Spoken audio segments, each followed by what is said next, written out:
Oi, eu sou a Flávia. Eu sou a Isabela. E você caiu no Angu de Grilo.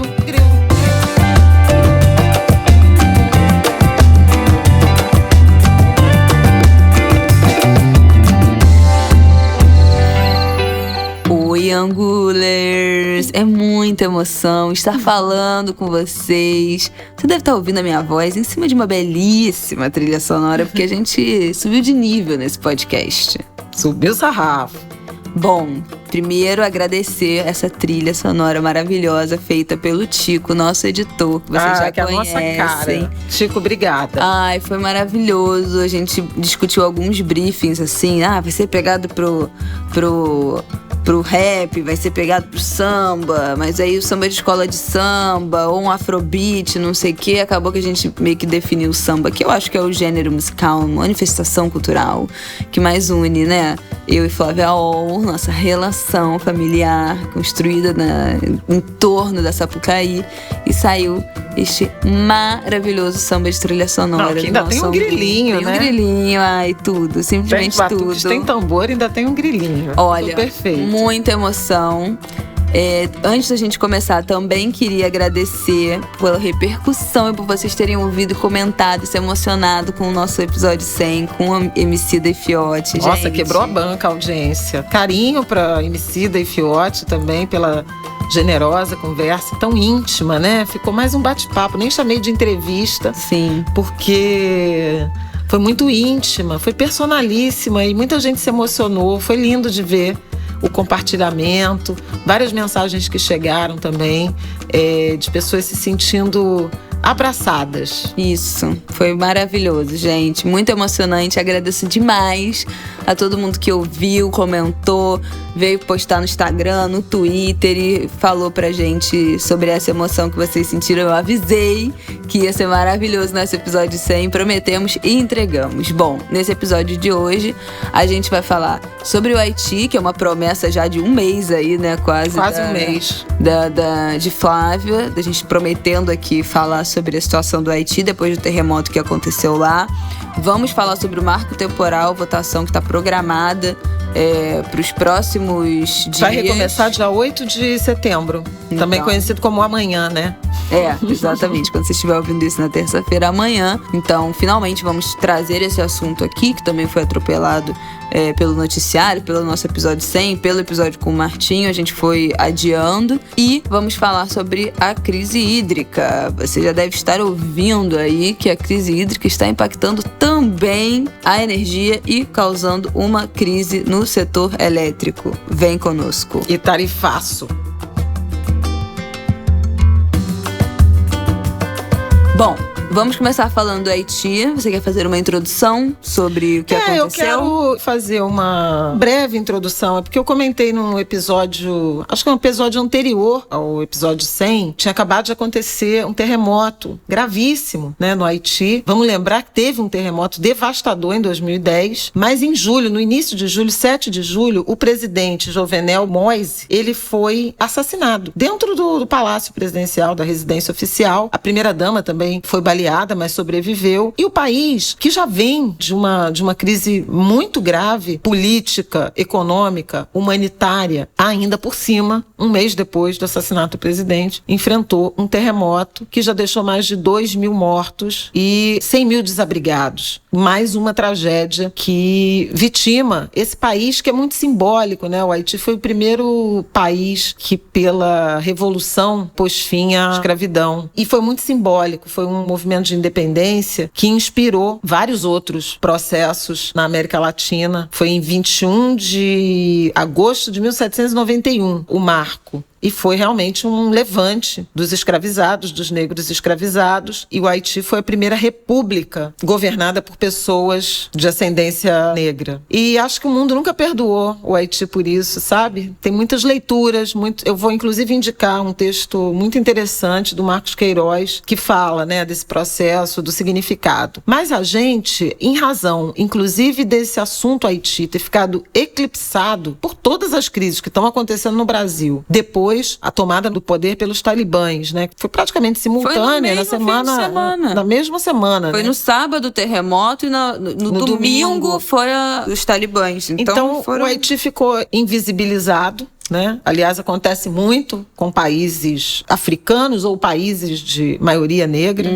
A gente sabe disso, tem muito mais visibilidade o noticiário europeu, americano, eventualmente asiático, mas dos grandes países asiáticos, tipo Japão, China, do que outros países ditos ou tidos como periféricos. E eu tomei conhecimento de uma campanha que eu até mencionei aqui no Angu, e a gente encaminhou 4 perguntas para o professor James Berson Lalane. Ele é haitiano, sanitarista, doutorando em saúde coletiva pela USP. É um cara que tem feito um trabalho super importante aqui no Brasil, inclusive durante a pandemia. Ele tem família, ele está no Brasil desde 2014, mas ele tem familiares no Haiti e está ajudando uma ONG na ação humanitária para a cidade dele, que é Jeremie. Estou falando assim em português, né? A cidade em que ele nasceu. Deve ser Jeremiah. Não, Jeremiah é inglês. Não é. Pode ser Jeremie. Né? Porque é francês. E aí eu encaminhei algumas perguntas e o James, queridíssimo, nos respondeu e teve muita paciência, inclusive, porque foi justamente na safra, na entre-safra ali entre o Martinho e o Emicida. Então, vamos rodar a conversa com o James e no fim também do episódio, Isabela deixa o link, porque ele continua arrecadando ajuda para compra e envio, né, de água potável, alimentos, leite em pó, remédios. Vai estar aqui na descrição do episódio. Já tinha deixado, né, quando a gente citou brevemente, mas o assunto foi engolido pelo noticiário do Afeganistão, naquele episódio de Martinho. Eu já tinha deixado aqui na sinopse do episódio os dados dele, bancários, para doação, mas vamos deixar aqui de novo. Isso. O James começa falando sobre como é que ele vê, ele faz uma análise da situação socioeconômica do Haiti, não só nesse momento, mas ele viveu, né, o terremoto de 2010, está aqui desde 2014 e faz aí um pouco uma leitura da importância histórica,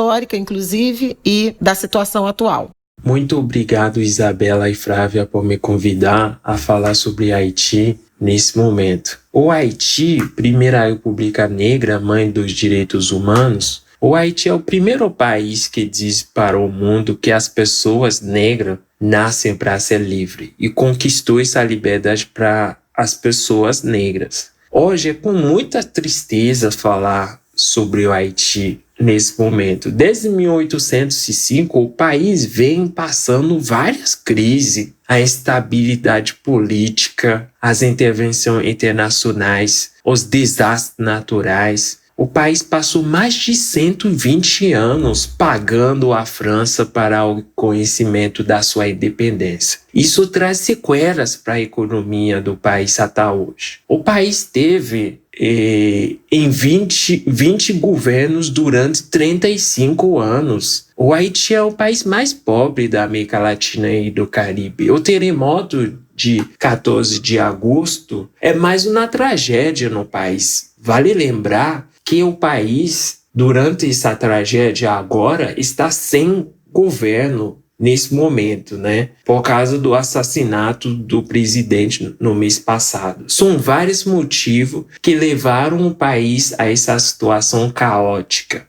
Vocês sabem que o Brasil participou da missão da ONU, né, que ocupou o Haiti com o objetivo de estabilizar o país, com resultados que, bom, o que a gente está vendo hoje prova mais uma vez que não funcionou. E eu perguntei ao James sobre militarização, porque é um modelo, e a gente já falou aqui no episódio sobre o Afeganistão, desse modelo de ocupação militar em que você basicamente secundariza acesso a direitos sociais, fortalecimento institucional, organização institucional. E o James concorda inclusive, e faz uma analogia com Afeganistão e Haiti, e lembra da declaração do presidente Joe Biden, logo depois da tomada do Talibã e durante o processo de retirada das tropas de americanos e dos seus aliados, inclusive afegãos, em que ele diz que o objetivo da missão da ocupação no Afeganistão nunca foi construir um país. Era o objetivo da luta contra o terrorismo e essa tinha sido bem sucedida. Vamos ouvir o James.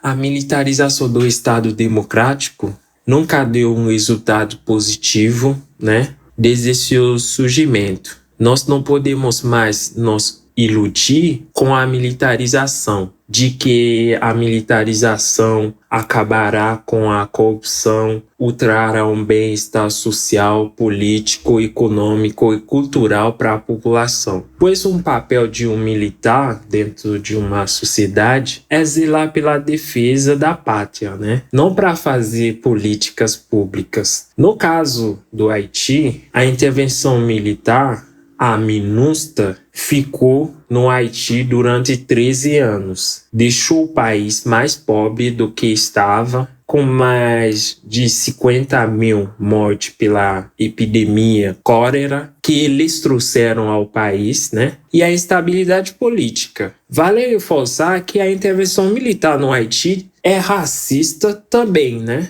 No Afeganistão, há poucos dias, o interventor diz que não interveio no país para construir uma nação e bem-estar social do país, mas sim para combater o terrorismo. Diante desses fatos, podemos concluir que essas intervenções militares não produzem resultados positivos para a sociedade, seja no Haiti, seja no Afeganistão.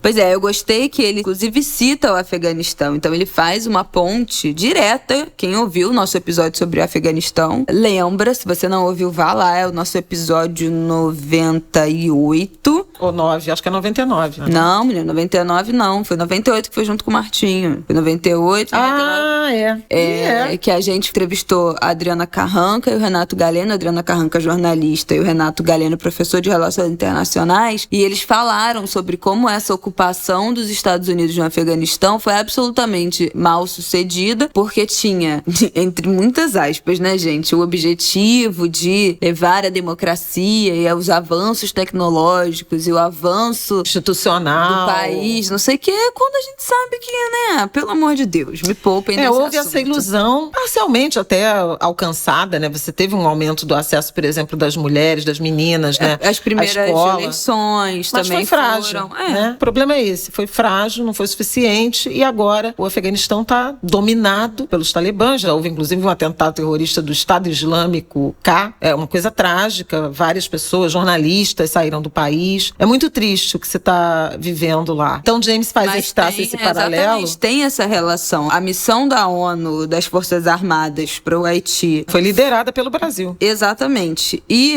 ao longo dos últimos anos, muitas críticas a essa missão, e eu acho que fica mais um exemplo, a gente já falou do Afeganistão, mas aqui do lado, né, com as nossas forças militares envolvidas, para a gente pensar e organizar melhor o tipo de apoio que a gente pode dar. E isso é uma coisa que ele vai falar, né, como a comunidade internacional pode se organizar para ajudar o Haiti nesse momento, e porque é um momento que a gente fica, mas ajudar, não sei o quê, como a gente foge desse espírito colonial de outros países entrarem em um terceiro país para, não, agora a gente vai aqui prover, né? E dar civilização a essas pessoas. Mas é um país que agora está vivendo uma crise, né, sem precedentes, inclusive também sanitária, de saúde. Ainda tem uma pandemia acontecendo, 100 mil pessoas desabrigadas. Acho que ele falou em 2.500 mortos. Então, óbvio que é uma crise de habitação, uma crise sanitária também, né, de infraestrutura absoluta. O país sem presidente. Então, também uma crise institucional de governo. Presidente assassinado há 2 meses. Precisa haver uma mobilização internacional, mas como, né? Isso é uma coisa que ele respondeu pra gente. É bem legal. E antes de rodar o James sobre esse ponto, eu queria só lembrar que esse modelo de ocupação militar pelo exército brasileiro no Haiti, ele inspirou ocupações militares em favelas do Rio de Janeiro, né? O exemplo é a Maré. Milhões de reais gastos. Acho que se a minha memória não me falha,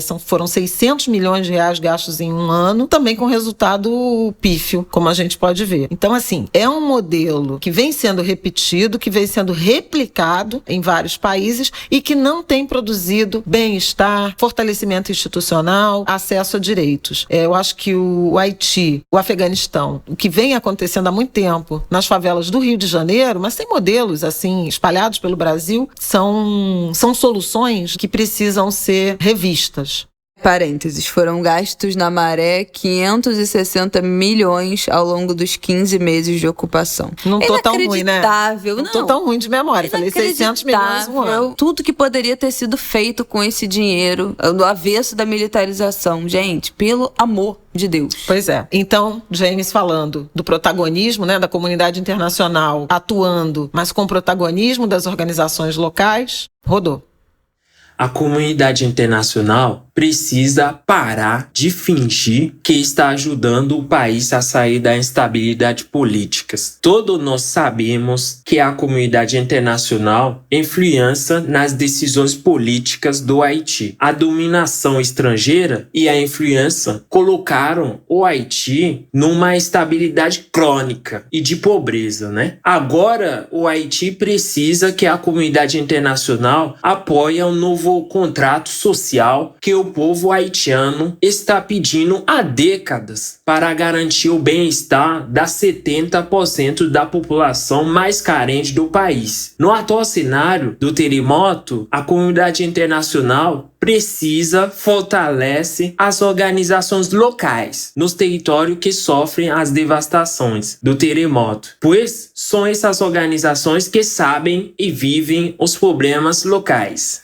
E aí, por último, a gente perguntou pra ele quais são as necessidades do momento, qual é a situação lá nesse momento e quais são as necessidades, em que tá sendo empregada nessas doações, qual é a urgência maior agora. E ele explicou pra gente, acho que vale, né, porque a gente vai deixar aqui os contatos pra doação, quem puder doar, qualquer valor, mas acho que vale pra gente entender qual é a situação lá nesse momento, depois de quase 3 semanas, né, do terremoto, e que a gente já não ouve mais falar disso, né, a situação não se resolveu, muito pelo contrário. E aí as pessoas continuam desabrigadas, desassistidas, porque a agenda global está olhando em outra direção. Por isso eu achei importante a gente cumprir a promessa, né, de trazer essa reflexão sobre o Haiti aqui no Angu. E vai também o texto do Marcos Queiroz, que eu acho que vale super a pena de ler. Também vai estar aqui na sinopse. Qual é o título? A mais universal das revoluções. Aqui na sinopse vou deixar e vamos ouvir o áudio do James falando de como é que tá a situação lá agora. Segundo a Proteção Civil do Haiti, o terremoto deixou 2.500 mortos e mais de 100 mil pessoas desabrigadas. Eu conversei com as vítimas do terremoto. Elas reclamam da demora do governo haitiano em começar a ajudar as pessoas desabrigadas. Estou coordenando uma campanha reunindo doações aqui no Brasil para uma organização local do Jereme, a cidade que tem mais de 13 mil pessoas desabrigadas. As pessoas estão precisando, nesse momento, água potável, comidas, leite infantil, roupas e medicamentos. Mais uma vez, muito obrigado, Isabela e Flávia, por me convidar a falar sobre o Haiti nesse momento. Grande abraço. É isso, gente. Acho que é importante a gente ter voltado nesse assunto, né? Trazido esse assunto de novo. Fizemos a nossa microparte aqui no nosso pequeno, né, ecossistema, mas voltando com esse assunto que foi realmente invisibilizado totalmente nas últimas semanas. Mas eu acho que a gente tem que continuar atento aos nossos vizinhos e irmãos, né? Haitianos. É isso. Vamos pro nosso próximo bloco? Vamos pro próximo bloco.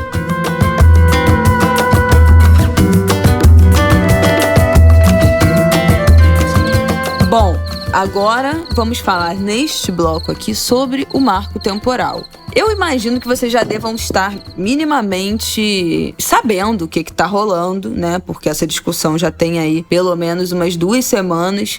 Reiniciou em agosto, mas estava marcado para junho e o ministro, acho que o Alexandre Moraes pediu vista.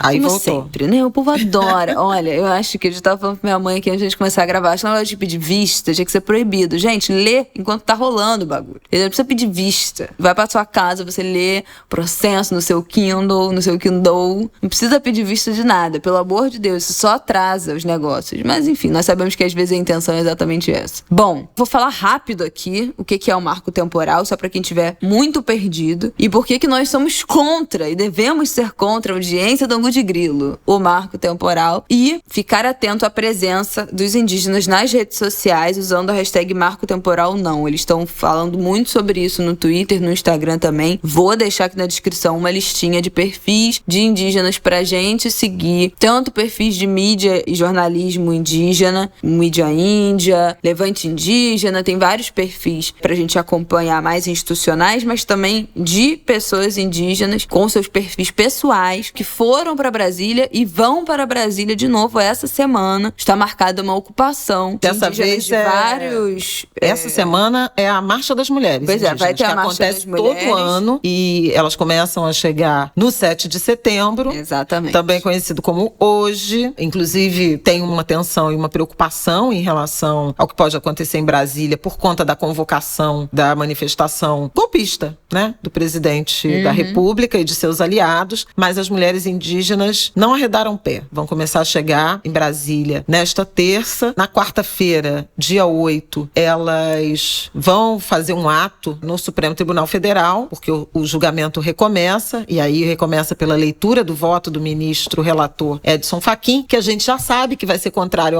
ao marco temporal, e na sequência, no dia 9, é a Marcha das Mulheres Indígenas, na quinta-feira, 9 de setembro. Antes disso, né, até a semana passada, havia o acampamento Luta pela Terra. E eles vão voltar, eles estão marcando do dia 7 ao dia 11 de ocuparem Brasília, voltarem com o acampamento, porque vai ter a marcha, vai ter a votação. E também eu acho importante a gente estar atento nas redes sociais, porque pelo menos no Twitter, em vários momentos, alguns ativistas indígenas pediram contribuições do tipo, gente, o dinheiro da galera que acabou, a gente está precisando de uma grana para almoçar, para se alimentar. Então várias pessoas estão manter, né, a mobilização. Se mobilizando nas redes também para enviar doações para a galera que está lá no acampamento. Muitos artistas também. Chegou a ter mais de 6 mil indígenas de 176 povos lá em Brasília, fazendo manifestações diárias, né, contra o marco temporal. Tem sido encarado, né, definido como a maior mobilização indígena desde a Constituição. Então, assim, realmente é um momento muito importante, porque a decisão do Supremo Tribunal Federal que sair desse julgamento, ela terá repercussão geral, ou seja, valerá para todos os casos. Por isso é tão decisiva essa. E deixa eu explicar o que é marco temporal. Marco temporal é uma tese que defende a bancada ruralista, especialmente, e os ruralistas, né, e os o presidente da República e a Advocacia Geral da União,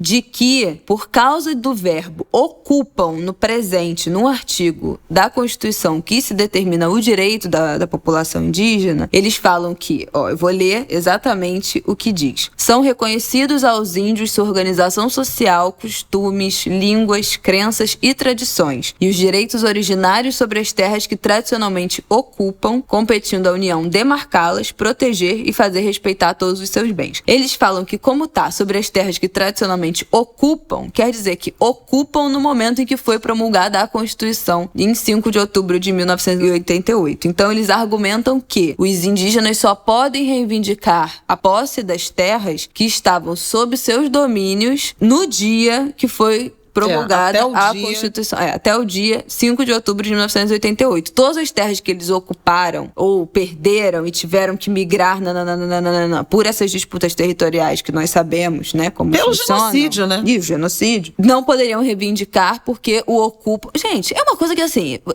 Não, vocês devem estar pensando, gente, isso não faz nenhum sentido. Isso não faz nenhum sentido. É qualquer coisa para servir de argumentação para o genocídio indígena, né? Que segue em curso nesse país, nós já sabemos. Então é isso, é qualquer coisa, eles estão se agarrando nesse ocupam. E por que que essa história voltou, né? Na verdade, como é que essa história começou? Em 2008, teve o julgamento de uma terra indígena, Raposa Serra do Sol, em Roraima, que era um conflito histórico entre indígenas e produtores de arroz. 2003, um caso que foi parar no STF, no Supremo Tribunal Federal. E em 2009, o STF ordenou para resolver aquela questão que a terra pertencia aos indígenas. E aí o argumento que o STF usou foi porque eles estavam lá quando foi promulgada a Constituição. E aí pronto, aí isso já gerou um argumento que é os ruralistas e os proprietários pegam essa decisão do STF, que usa essa argumentação também, porque estavam lá quando foi promulgada a Constituição, querem usar isso de exemplo para todos os casos. A AGU, em 2017, a Advocacia Geral da União, em 2017 emitiu um parecer falando que essa decisão desse julgamento dessa terra indígena em Roraima valia para todos os outros casos. Porém, esta decisão contraria o próprio STF, que em 2013, 4 anos antes, já tinha dito que esse julgamento servia somente para aquele caso. Então, o julgamento de 2009 da terra indígena Raposa Serra do Sol serve somente para aquele caso. Em 2013, disse o Supremo Tribunal Federal. A AGU, em 2017, falou que vale para todos. Então, isso paralisou muitos dos casos de disputa de terra, inclusive a história que faz com que esteja tudo isso acontecendo agora, parando no Supremo de novo. Existe uma reivindicação de posse da Fundação de Amparo Tecnológico do Meio Ambiente e do proprietários de terra e governo de Santa Catarina reivindicando a posse de uma área que é ocupada pela etnia Xokleng. Eu não sei se pronuncia assim. Essa etnia, em 1914, foram localizados pela primeira vez. Tinha cerca de 400 indígenas em Santa Catarina. Eles foram empurrados, né, para uma pequena parte de terra perto do rio Platê para impedir que eles fossem mortos, né, porque já estava tendo uma ocupação, uma grilagem das terras. Nos anos 30, gente, presta atenção, em 1914 tinham 400. Nos anos 30 já eram 100 pessoas, já eram 100 indígenas. Olha o tamanho do genocídio. E aí a terra deles foram, de novo, perderam espaço das suas terras para a construção de uma barragem de água, né, que inundou 90% do território que eles ocupavam. A FUNAI, então, montou um grupo de estudos para criar uma terra indígena que unia essa etnia Xokleng e mais outros povos da região, contabilizando mais de 2.000 indígenas, né? Então, eles demarcaram o que seria uma área significativa para essa população de indígenas que já estava ali muito antes de todos nós. E identificou, comprovou que historicamente eles foram expulsos de suas terras e foram vítimas de grilagem. Esse processo está parado desde 2003 por conta de, enfim, né? A justiça, a gente sabe como é que funciona. E aí, esse processo chegou até o STF e em 2019 o STF decidiu que essa ação que está sendo julgada sobre Santa Catarina, entidades do governo e proprietários rurais querendo reivindicar a terra que está sendo, né, está em disputa, que está sendo ocupada, essa ação, o que for decidido nessa ação vai servir para todos os casos do tipo. Então, por isso que é tão importante. Então, se o STF decidir agora que essa decisão que envolve a etnia Xokleng mais esses outros povos que compõem essa nova terra indígena que está tentando ser criada aí pela FUNAI, essa demarcação, que essa população indígena tem direito a esta terra, essa tese vai servir para todos os outros processos que estão parados. Porque a AGU determinou que a decisão da Raposa Serra do Sol valeria para todos no governo Temer, né?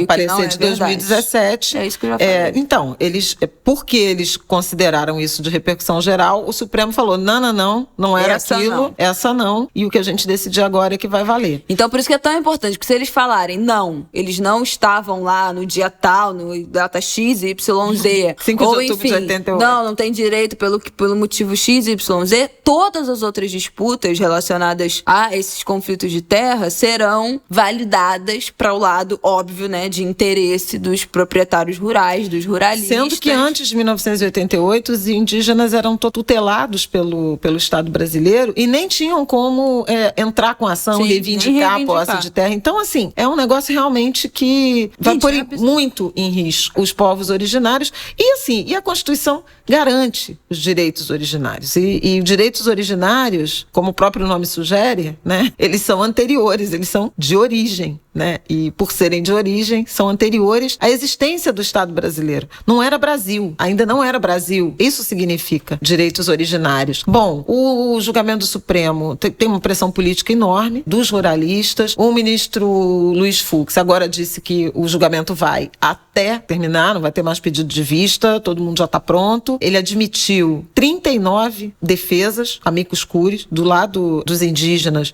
e do lado dos ruralistas, de quem defende.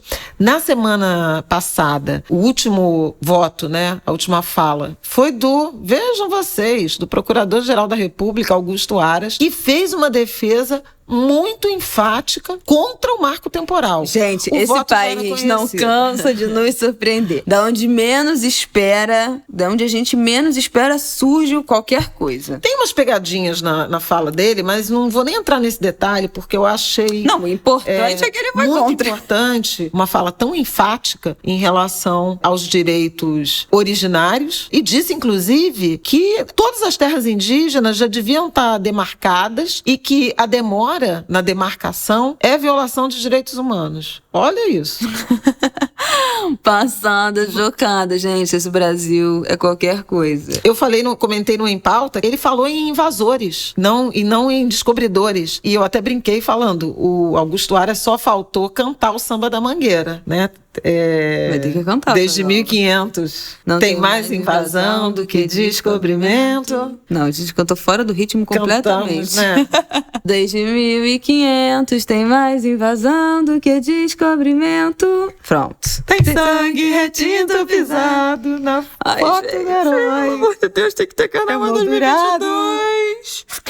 Ai, abstinência. Desculpa, audiência. Voltando para os Soares. Mas foi isso. Aras falou em invasores. Então, o julgamento foi suspenso logo depois dessa fala enfática do Augusto Aras, e ele recomeça no dia 8, também conhecido como amanhã, pelo voto do ministro Fachin. Por que no início do nosso bloco eu disse que o voto do ministro Fachin é contra o marco temporal? Porque quando o julgamento se iniciou em junho passado, o ministro Alexandre de Moraes pediu vista, mas o voto do Fachin foi publicado e era contrário ao marco temporal. É muito provável, ele vai fazer uma leitura, é provável que ele venha mais robusto, né? Mas ninguém espera que ele tenha mudado de opinião de junho para cá. E tem muita gente que, inclusive, acha que, em razão do ministro Fux, né, presidente do Supremo Tribunal Federal, ter aberto tanto espaço para tantos amicus curiae, para tanta fala, realmente para esgotar completamente o assunto. Acabou esse assunto, ninguém fala mais disso. E que deve ter um resultado favorável aos povos indígenas, aos povos originários. Bom, a última coisa é que, como não há descanso nesse país, né? Também tem um projeto de lei tramitando no Congresso, na Câmara, para votação agora na Câmara, que vai entrar a qualquer momento para votação, já foi colocado como prioridade, parece, pelo Arthur Lira, que é um projeto que regulamenta, cria uma lei que protege essa tese do marco temporal. Então não basta a gente pressionar o Supremo, também tem que pressionar a votação na Câmara dos Deputados, porque o relator desse projeto, que é o deputado federal Arthur Maia, foi relator da proposta que foi quando foi debatida na Comissão de Constituição e Justiça, disse que mesmo se o Supremo for contra e falar não e barrar, se tiver votação na Câmara e passar, pode ser que a decisão do Legislativo seja levada em conta. Mas ninguém acredita nisso, mas também tem que ficar de olho, né? Porque vai ser mais um ponto de tensão. A STF decide uma coisa, a Câmara decide outra, as instituições já não estão funcionando já tem algum tempo. Essa tensão vai ser permanente, porque realmente há muita disposição pela usurpação das terras indígenas, mas vamos lá, vamos ser confiantes, né, no Supremo Tribunal Federal, na Justiça e no que é justo, né, no que é certo. Porra, gente, é tipo assim, aquele tipo de coisa falando, sabe aquela imagem de uma velhinha com uma plaquinha, não acredito que eu estou tendo que falar disso em 2021? É inacreditável, é inacreditável, um direito constitucional, está escrito na Constituição. É possível que isso seja uma discussão, uma coisa bizonha. E essa coisa dos direitos originários está no Estatuto do Indígena, que é de 1902. É um debate, assim, secular. sabe? É muito louco que a gente tá realmente sendo obrigado. É muito racismo. É importante dizer isso, né? O racismo é racismo. A gente fala muito aqui no Ângulo de Grilo sobre racismo contra a população negra, né? Contra pessoas negras, mas contra indígenas também chama racismo. É muito racismo que a população indígena sofre. Foi dizimada por um genocídio sem precedentes nesse país e continua tendo que fazer das tripas coração também para ter os seus direitos atendidos, né? Minimamente respeitados. Então, essa semana, por favor, estejam atentos a isso. Vou deixar aqui na nossa descrição do episódio também perfis pra gente seguir no Instagram e no Twitter, que estarão dando instruções de como nós, que não fazemos parte, não somos indígenas, não falamos em primeira pessoa, mas como a gente pode apoiar as pessoas que estão lá. Uso de hashtag, também quem puder doar pra ajudar o... Sim, também. Articulação dos Povos Indígenas do Brasil. Deixa eu fazer uma correção aqui que eu falei, eu não sei nem o que eu falei, mas é teoria do indigenato, que é de 1902, elaborada pelo jurista João Mendes Júnior, que argumenta que o direito à terra dos povos originários é congênito, né? Sempre existiu. Obviamente. É a partir dela que os direitos dos povos originários, não nativos, originários, foram reconhecidos em todas as constituições brasileiras desde 1934. Bom, é sobre isso. Então estejam atentos, sigam essas pessoas, porque aí a gente vai saber como nós podemos ajudar nessa semana em que a pressão vai ser muito importante. E a pressão na internet é muito importante. Não achem que isso é irrelevante, que o importante é até lá pessoalmente, não. A presença digital também é importante. Se é o que a gente pode fazer, a gente tem que estar presente nesse momento. A presença digital é importante. Tem também muitas iniciativas, movimentos, manifestações em pelo menos 11 estados brasileiros, onde há, né, povos indígenas, áreas reivindicadas ou demarcadas. Então também sabendo e podendo, apoiem, né, as iniciativas nas suas próprias regiões, nos estados, municípios. Que mais que eu acho que vale a pena falar? E lembrar que essa semana é a semana da Marcha das Mulheres Indígenas, e a misoginia é uma outra dimensão de violência contra minorias. Então, assim, o que se faz, em particular com as mulheres, né, ainda é sempre muito mais agressivo, é sempre muito mais violento, é sempre muito mais dramático. Então, vamos prestar atenção também nisso. O Atlas da Violência também trouxe uma estatística importante sobre assassinatos, né, homicídios de pessoas indígenas. Foram 2.074 assassinatos de 2009 a 2019 e um índice, uma taxa de homicídio que em municípios que há terras indígenas, né, reconhecidas, a taxa de homicídio é o triplo de municípios onde não há. Então, assim, muitas evidências dessa violência homicida que a gente sabe que existe, mas que agora também está mapeada. Foi a primeira vez que o Atlas da Violência se debruçou sobre essas estatísticas de homicídio de indígenas no Brasil e, obviamente, confirmou o ambiente de absoluta violência. O presidente da República falou falou a favor do marco temporal contra os indígenas, dizendo que se o marco temporal for derrubado, não vai mais ter agricultura no Brasil, o que é uma mentira deslavada. O Brasil é um país enorme. Gente, olha, cada coisa. A agricultura brasileira é muito produtiva. As terras indígenas têm um papel, e os povos indígenas têm um papel absolutamente fundamental na preservação do meio ambiente, isso comprovado cientificamente. Mas, como a gente vive no governo do terraplanismo, é isso que dá, né? Seguimos? Terceiro bloco? Vamos para o nosso próximo e último bloco.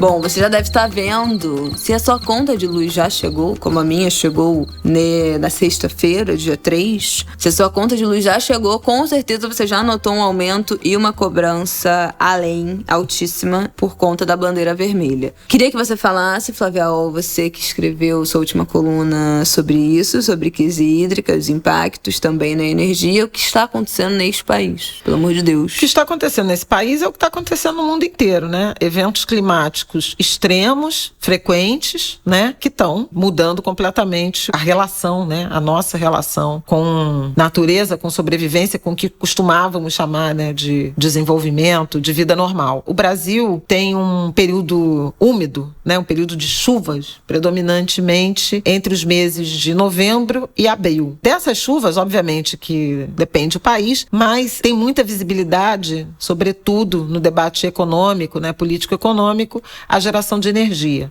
Nós tivemos um racionamento de energia em 2001, também por uma seca prolongada que reduziu muito o nível dos reservatórios das hidrelétricas, e naquela época nós tínhamos mais de 80% da geração de energia da matriz energética brasileira era hídrica. Então, sem reservatórios, houve o racionamento. De lá para cá, o Brasil diversificou bastante a matriz energética, com os bons exemplos de energia eólica, né, pelo vento, e solar, mas também pelas termoelétricas, as usinas térmicas, que são exatamente uma espécie de backup, de reserva necessária para momentos em que você tem algum tipo de instabilidade na oferta de energia, principalmente a hídrica. Hoje a hídrica representa aproximadamente 60%. É menos, né, do que 20 anos atrás, mas ainda é muito. O que aconteceu é que as chuvas, no período que seria úmido, entre 2020 e o início, né, de 2021, foram o menor volume em 91 anos. Quase um século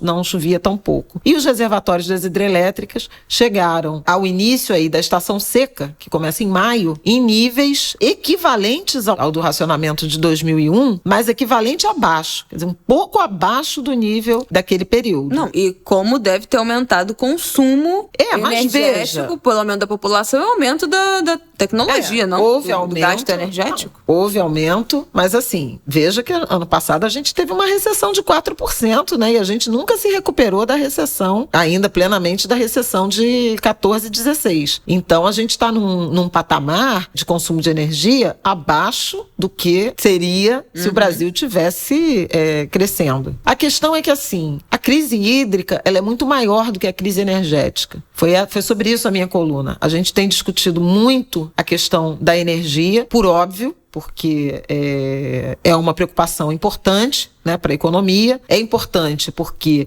o funcionamento das empresas, né, principalmente da indústria, depende muito de energia elétrica, e você ter uma incerteza sobre abastecimento ou um encarecimento da tarifa de energia, como que está acontecendo, obviamente afeta profundamente os custos de produção da indústria. Além disso, o governo determinou, eles chamam de despacho, a operação do parque térmico das outras usinas, essas que eu falei que seriam backups, todas, está contratando tudo, e inclusive importando energia. A gente está importando no último agosto 10 vezes mais energia da Argentina do que em agosto do ano passado. Pra vocês terem uma ideia. E ainda assim, estamos numa situação muito difícil, porque o nível dos reservatórios continua baixando. O Operador Nacional do Sistema, o ONS, já fez um alerta de que pode ser que a gente tenha desabastecimento, um nível crítico em outubro, portanto, antes do início do próximo período úmido, que, se Deus quiser, São Pedro quiser, tem que chover. Se não chover, aí a gente vai estar realmente em apuros. Mais um ano de seca, a gente vai estar em apuros. E o que está acontecendo? A gente tem falado muito do aumento da tarifa de energia, porque a ANEEL, o órgão regulador do setor, estabeleceu anos atrás essa bandeira tarifária, em que, se há alguma redução, algum risco para a geração hídrica, e a gente precisa recorrer às termoelétricas, que é uma energia mais cara, e além de mais cara, mais poluente, você cobra um adicional na conta de luz, que é o dinheiro que vai financiar essa compra da energia mais cara. A gente tem verde quando não tem adicional, amarela, e bandeira vermelha, tinha nível 1 e nível 2. O que aconteceu foi que, de junho para cá, a bandeira vermelha nível 2, ela já aumentou. Ela praticamente dobrou, né? É mais que dobrou de valor. Ela aumentou tanto que ela perdeu a cor, porque era bandeira vermelha nível 2. Em junho, era R$ 6,23 por cada 100 kWh consumido na casa da gente, enfim. Em julho, mantida a bandeira vermelha nível 2, ela aumentou para R$ 9,49, então um aumento de 52%. E agora, desde 1º de setembro, ela está em R$ 14,20. Então, R$ 14,20 para cada 100 megawatts, virou a bandeira da escassez hídrica. Não tem mais cor, devia ser roxa, né? Porque todas essas métricas são assim, né? Amarela, laranja, vermelha, roxa, mas Eles não quiseram botar isso. E ela dura até abril do ano que vem. A bandeira vermelha? Essa bandeira crítica. Mas já não tem menor possibilidade de baixar? Não vai baixar. Isso. Não vai baixar porque o custo é absurdo. Só que a questão é que não é só sobre pagar. Quer dizer, obviamente que o efeito imediato é no orçamento das famílias, né? Um país que está com 14% de desemprego. Taxa de desemprego de 14%, mais de 14 milhões de brasileiros desempregados. 19 milhões de brasileiros famintos, né? Passando em situação de fome. Mais de 30 milhões de brasileiros na informalidade. Você tem um tarifaço de energia elétrica, além da gasolina, além dos alimentos, né? Tem um aumento direto. Por exemplo, essa elevação de R$ 9,49 para R$ 14,20 nessa bandeira tarifária, ela deve onerar a conta de luz em 7% nesse mês de setembro e ela vai continuar vigente até o ano que vem. Isso tira dinheiro do consumo. Isso desanima as famílias. Esse é o impacto direto. E indiretamente também deverá ter impacto, porque quando você aumenta a energia elétrica, você também onera custo de produção de toda a cadeia produtiva. Comércio, serviços e indústria. Claro. Para vocês terem uma ideia, no preço do leite, 48% do preço do leite, do custo de produção do leite, é energia elétrica. Meu Deus. Porque é o processo, né, Gente, a comida vai ficar mais cara. Pois é. Quando você acha que, tipo, você agora não tem mais como encarecer, porque custa R$20 um quilo de peito de frango, acontece isso. Mas não é nem a comida, tudo. Entende? Não, é porque, tudo. Assim, porque, se você vai na lavanderia, mas a comida é o essencial, se você vai no entendeu? supermercado, Mas, tipo assim, né? O supermercado tem o balcão refrigerado. Né? Tem o aluguel que fica tudo, do espaço. Que fica tudo ligado o tempo inteiro. Falando de consumo de energia no setor produtivo. A indústria consome muita energia. E aí, máquina então, da fábrica. O primeiro coisa que você tem que comprar, né? Tipo assim, vou comprar, sei lá, um ventilador. Para produzir esse ventilador, quanto custa, quanto do valor de produção do ventilador é o gasto de energia da fábrica, além do gasto que você já vai ter da conta de luz da sua casa de pagar o ventilador funcionando. Pois é. Aí o governo, além desse aumento na bandeira tarifária, o governo está brincando, né? Tá o Ministério de Minas e Energia remando praticamente sozinho, em vez de ter sido formado um gabinete de crise para decidir, inclusive, outros temas relacionados à crise hídrica. O ministro Bento Albuquerque, que é um almirante, fez um pronunciamento pedindo para os brasileiros economizarem energia elétrica. As repartições públicas, né, federais estão com orientação para reduzir entre 10% e 20% o consumo de energia para colaborar com esse momento. Ele sugeriu, né, que os lares brasileiros reduzam em 12% todo mundo seu consumo para dar essa contribuição. Não é simples, muita gente já vinha economizando energia porque não tem dinheiro para pagar a conta, gente. E porque está aumentando, exatamente. Pelo amor de Deus. E prometem um bônus para quem economizar energia. Só que assim, não vai ser fácil. Então, bom, é aquilo que eu já falo aqui, vocês sabem, né? Vamos tomar um banho de 3 minutos pro agronegócio usar toda a água do planeta. Vamos pagar toda a luz, viver na penumbra, pra indústria também usar toda a energia. E esse é o ponto. Porque a gente está falando tudo só da energia. É sempre, ó, no consumidor. Vocês ouviram o barulho, vocês já sabem até o gesto que eu fiz. É uma coisa impressionante. Nossa. A pessoa física tem que pagar um gasto que, obviamente, ela não é, né, o maior uso, né, individual, é óbvio, pelo amor de Deus. O problema é que a gente está debatendo incansavelmente a crise hídrica no eixo, nos efeitos que ela tem na geração de energia, no consumo de energia, mas há problemas outros. Por exemplo, em transporte, por exemplo, na irrigação, na safra, na lavoura e, eventualmente, até no abastecimento humano. Outros usos. Isso porque tem havido orientação de segurar a água em reservatórios. Então, a gente já teve, por exemplo, hidrovias de escoamento da nossa safra de grãos com atividade paralisada. Aconteceu já com a hidrovia Tietê-Paraná, que escoava soja, milho, cana-de-açúcar. Está tudo indo por caminhão, o que também onera a produção. Você vai falar isso, é uma maluquice que a gente fica o tempo todo falando. Também impacta o preço da comida, porque o Brasil optou por fazer rodovia, um país com uma bacia hidrográfica dessa, optou por fazer rodovia, então tem o preço do caminhão, do combustível, que é regulado pelo dólar, aumenta o dólar, o petróleo, aumenta o combustível, aumenta o valor, aumenta a gasolina, aumenta o alimento. Aí a gente fala, não, a gente tinha que usar o nosso potencial das hidrovias, dos rios, fazer escoamento de produção pelos rios, maior bacia hidrográfica hidrográfica do mundo. Não tem água no Rio. Pois é. Gente, é pra enlouquecer. É pra enlouquecer.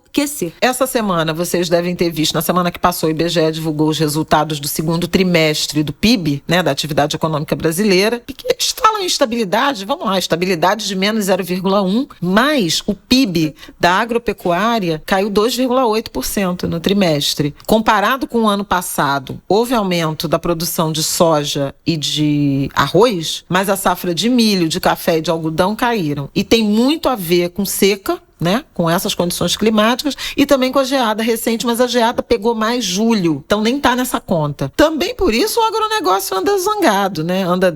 Porra, não tá bom nem pra eles, imagina pra gente. Pois é. Então, a gente precisa cobrar inclusive dos nossos governadores, prefeitos, quais são os planos de garantia, de abastecimento de água, de soluções de economia, por exemplo, na iluminação pública das cidades. Porque vive poste aí aceso durante o dia, né? Durante o dia. Se tiver que apagar, né? Se tiver um racionamento. Fudeu. E aí você tem questões importante de segurança. Pois né? Ai, gente. Com o empobrecimento da população, tem tendência de aumento de gato. E gato não tem nada a ver. De gato de luz. Eu falei, gato? Como assim? Gato de luz. E gato de luz é totalmente antieconômico e aumenta a fragilidade, né, do sistema, porque quem tem gato não economiza. Se não economiza, consome mais e aí você opera contra o esforço aí de consumo de energia, de redução do consumo de energia.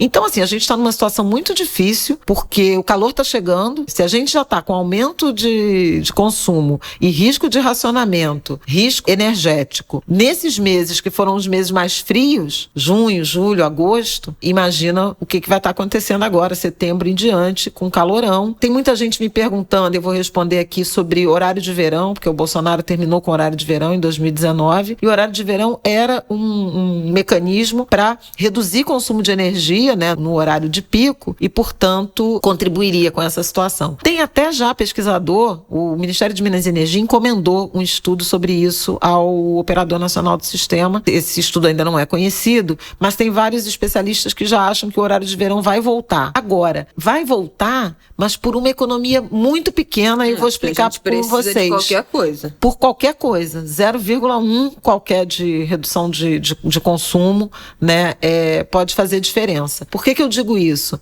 Porque o horário de verão, ele existia e gerava muita economia num tempo em que o pico de consumo de energia elétrica era no início da noite, entre 6 da tarde e 9 da noite, que era o seguinte movimento: as pessoas saindo do trabalho, a iluminação pública, que não era LED e tal, né, consumia muito mais energia, acesa, as pessoas chegam em casa, acendem a luz, ligam a televisão, vão tomar banho, o chuveiro é elétrico, então tinha picos de consumo de energia nesse horário. E com o horário de verão, como o dia durava mais, você diluía, né, esse momento de pico de consumo. O problema é que com o calorão dos últimos anos, essas mudanças, né, climáticas, o pico de consumo de energia, nos últimos anos em que a gente observava o horário de verão, ele estava se dando entre 2 e 3 da tarde. Falei isso, 2 da tarde, que é um calor. Por quê? Porque é um ar-condicionado. Jesus amado. A casa da minha mãe dá 2 da tarde. Eu me guio no relógio pelo calor. Quando é um calor insuportável, que dá vontade de tirar a roupa, não dá pra ficar na sala, eu falo 2 horas, né?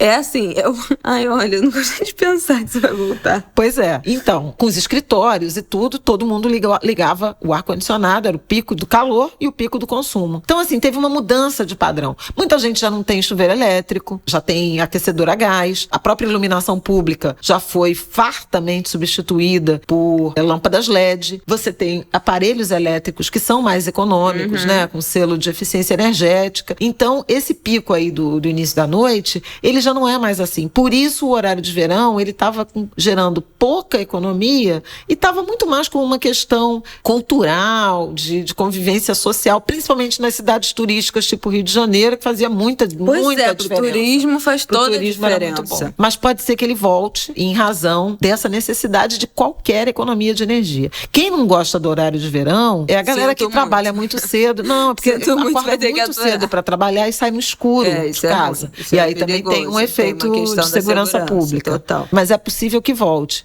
Agora, eu acho que a gente tem que chamar a atenção. Não, e também volta pra casa, quem volta pra casa às 5 da tarde, tá um calor desgraçado no transporte público. As pessoas também reclamam disso. Reclamam. Sai de casa, tá escuro, volta um calor da desgraça com um ar-condicionado que não dá conta do metrô, tem, né? do ônibus, enfim, quando tem, pois é. Então é isso, gente. Eu acho que espero ter conseguido esclarecer aí essas questões da crise energética, mas sobretudo da crise hídrica, que é maior. Essa questão da água. E aí, isso passa. Quando eu falei assim, o governo botou na mão do ministro de Minas e Energia cuidar da crise energética. Olha, tinha que ter um grupo de trabalho com o ministro do Meio Ambiente, o Ministério do Meio Ambiente, pensando na proteção dos nossos recursos naturais. No governo Bolsonaro tá de rir. Então, assim, pra não chorar. O quadro é muito grave, porque a gente tinha que estar pensando sistema de transporte, de escoamento de safra, de irrigação, de proteção dos nossos rios, ou modelos outros de energia, de complementariedade da matriz energética,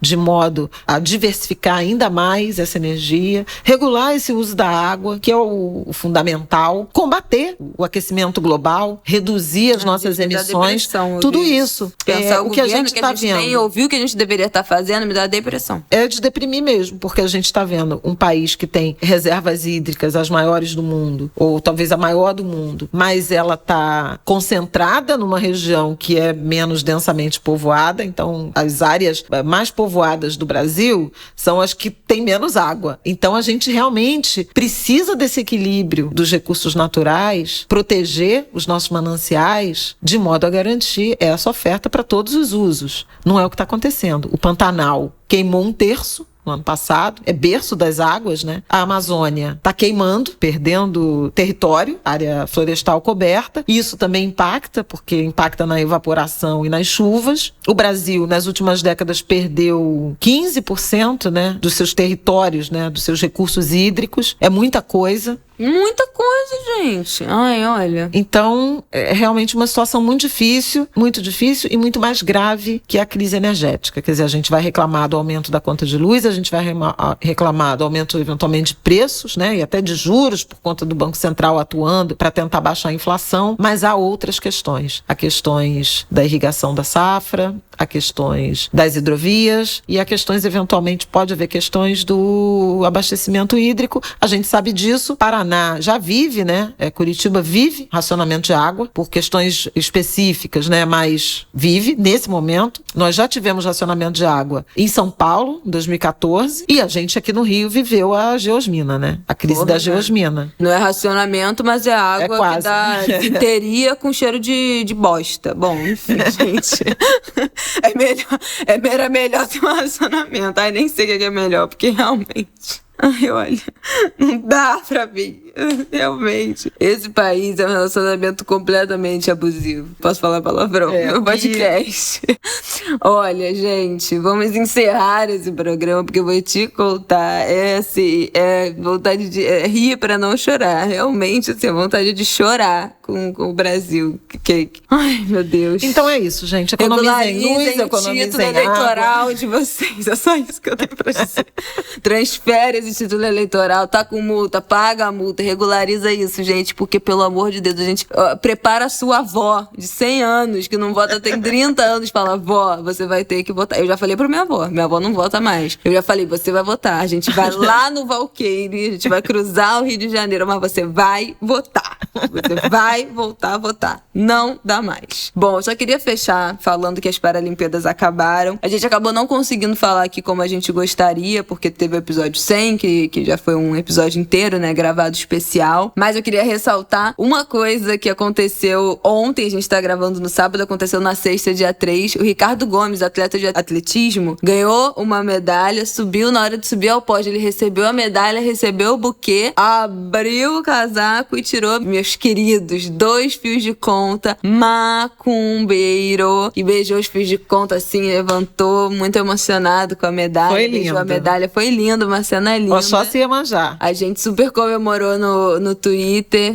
Vimos na hora ao vivo, porque a gente estava assistindo, e comemoramos no Twitter. Várias pessoas viram também. Infelizmente, a TV aberta deu muito pouca atenção e transmitiu muito pouco as Paralimpíadas. Então, não teve aquele monte de gente comentando de madrugada no Twitter, como a gente, né, passou nas Olimpíadas. Todo mundo comentando, todo mundo assistindo. Teve muito menos repercussão. E uma coisa que eu queria ressaltar, você falou do Atlas da Violência, vou deixar aqui o link também. Esse foi o primeiro Atlas da Violência que contabilizou violências a pessoas com deficiência. Então também é importante, eles rastrearam, né, essas mortes, essas denúncias de violência a pessoas com deficiência. Também é importante pra gente saber, o poder público e a sociedade civil também saber como atuar para prevenir e evitar essas violências. Então, dentro do Atlas, pela primeira vez, as pessoas com deficiência entraram nessa contabilidade, nessa investigação das violências, e tá aí na sinopse também do episódio, vai estar o link. E já que você falou do Ricardo, tem que lembrar do Daniel Dias, né? Maior medalhista paralímpico do Brasil, ele se anunciou a aposentadoria, 33 anos, está encerrando a carreira esportiva, 27 medalhas. É um craque. E o Brasil também passou de 100 medalhas, né, paralímpicas, também teve um desempenho bastante bom. Que lindo, foi lindo. O que a gente conseguiu ver,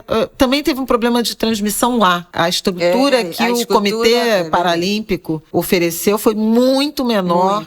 Que a transmissão que é foi dos Jogos Olímpicos. A transmissão então, da origem, porque, bom, não sei se vocês sabem, né? Mas na verdade, tipo assim, não é a Globo que bota lá uma câmera e filma, ou o Sport TV que bota uma câmera e filma. É uma equipe das Olimpíadas e da Paralimpíada, uma equipe de mídia gigantesca, uma estrutura de mídia que é única, só tem essa, e aí todas as emissoras pegam essa imagem e replicam. Então, só tem uma instituição filmando, captando todas as imagens, e as emissoras do mundo inteiro usam aquela imagem que está sendo captada. Então, essa estrutura foi muito menor. Então, não tinha também muito de onde recorrer e dessa qualidade de imagem. Muitas das imagens geradas por internet, então, com uma qualidade péssima. Vocês devem ter visto da canoagem, por exemplo, uma imagem horrorosa. Horrorosa. Muito, muito ruim, de qualidade muito ruim. Então, também, infelizmente, foi menor nisso. Não sei dizer pra vocês se foi o impacto da pandemia. Eu não me lembro da última Paralimpíada ter tido, a gente ter identificado essa Mas questão. a última foi no Rio, né? Ai, Aí a gente... Estava lá. A última foi no Rio, foi isso. Bom, foi isso então, né, Brasil? Então a gente vê aí na próxima, a gente faz essa avaliação. Bom, é isso, gente. Muito obrigada. Pois é, gente. Muito obrigada. 7 de setembro, R$7 a gasolina, 7,5% de taxa Selic, taxa básica de juros prevista para a virada do ano.